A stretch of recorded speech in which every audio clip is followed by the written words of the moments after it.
So I'd like to thank James this morning for following up the job search that I did yesterday. I sent something off on a job website. I got a email this morning and then a phone call from him following up on what I did last night. Except when I did ring back, I rang the number that had rung me from Marius or Ben. They weren't there anymore, and I got through to Jamie and spent quite a long time talking to Jamie before realizing that actually he wasn't the James that had talked about the job. That was very, very similar. They were all IFRS 17 insurance jobs. So my theme here today is the confusion that can happen in the way recruitment is done. I like recruiters. This isn't a go at anyone in particular.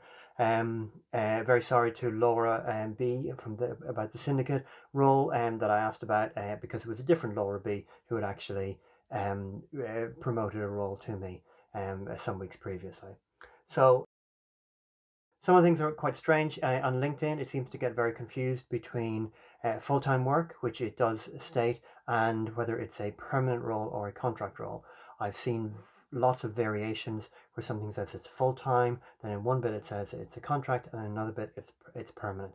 So it's sometimes very hard to figure out what on earth the role is.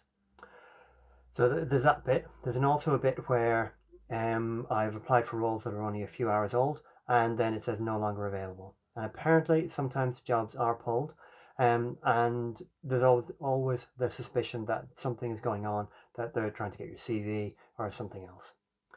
So there's been some good videos recently. I'll make the link below about job specs that do come up with job specs. I do like a job spec. I spent a lot of time preparing for interviews and ended up interviewing for an accounting role and got rejected because I'm not an actuary. So I found that a very, very strange process. I realized during that process that I wasn't sure anymore whether it was a contract role or a permanent role.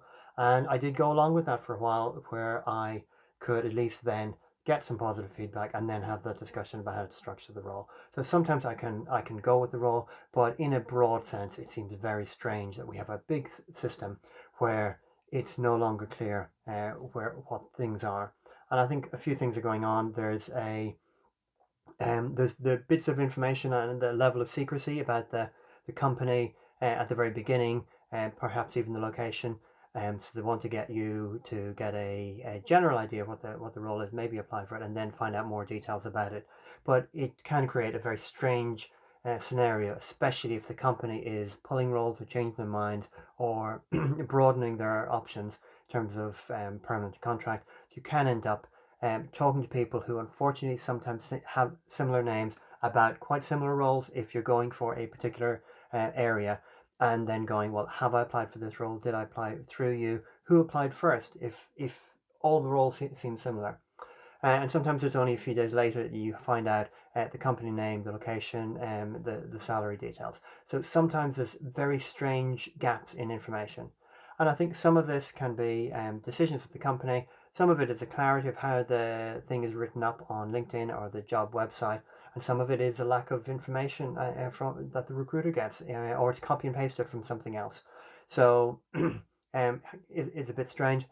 And then another thing there is that some applications are very, very quick to do, and the temptation is just to send a generic CV. So I guess I'm a bit responsible for that, versus some other established companies on their own website, which say it's a 17-minute process. So there's a huge variety, and I think in this makes there must be an awful lot of wasted time with people going for the wrong roles, or the wrong roles really not really being there anymore. I am pretty good at keeping track of what information I have and updating it, but there seem to be lots of gaps and missing. Sometimes it's frustrating and sometimes it is amusing. So I'm hoping to bring out a little bit of the amusing today. So certainly a request from me is to know whether it's permanent or a contract role. So I'm clear on what it is. What is the company name, and the little indication there, if you know what the red umbrella is. Yeah, in the insurance world, you may guess a company, just as an example, what the role is, where the location of the role is, because that's going to matter, a broad indication of the money at least, and how much travel, because they are, for me, influences of what role I take, and I'm interested in those, and finding those out, that are all out in dribs and drabs, can be okay, but as soon as I can find out about it, I can see how well committed I am to it, and I don't want to waste people's time.